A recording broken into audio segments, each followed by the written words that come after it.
Hello everyone, আজি মই আপোনালোকৰ কাৰণে আন এটা ৰেচিপি লৈছোঁ চানা দালৰ ৰেচিপি এটা লৈ আহিছোঁ। তো আজি সানডে হয়, স্পেচিয়েল ব্ৰেকফাষ্টটো হ'বই লাগিব।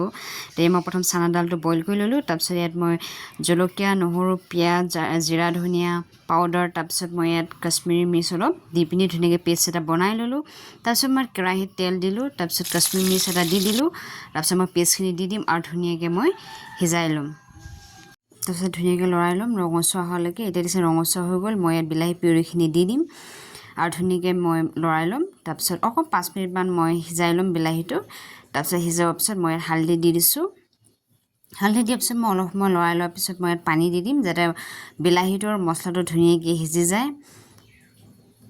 আৰু এয়া দেখিছেনে ধুনীয়াকৈ মছলাটো সিজি গ'ল আৰু মই অলপ সময় 5 মিনিটমান লৰাই ল'ম। তাৰপিছত মই ইয়াত এতিয়া চানা দালখিনি দিব হৈ গ'ল দেখিছেনে। মই ইয়াত চানা দালখিনি মই দি দিম ইয়াত। চানা দালখিনি দিয়াৰ পিছত মই ধুনীয়াকৈ অলপ লৰাই ল'ম 5 মিনিটৰ কাৰণে। 5 মিনিটৰ কাৰণে মই মিডিয়াম ফ্লেমত লৰাই লোৱাৰ পিছত মই ইয়াত পানী দি দিম। যিখিনি পানীত মই চানা দালখিনি বইল কৰিছিলোঁ মই সেইখিনি পানীতে ব্যৱহাৰ কৰিছোঁ, সেইখিনি পানী মই দি দিম।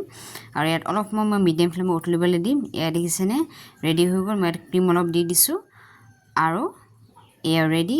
যদি মোৰ ৰেচিপিটো ভাল লাগে লাইক, ফ'ল' আৰু শ্বেয়াৰ কৰিবলৈ নাপাহৰিব।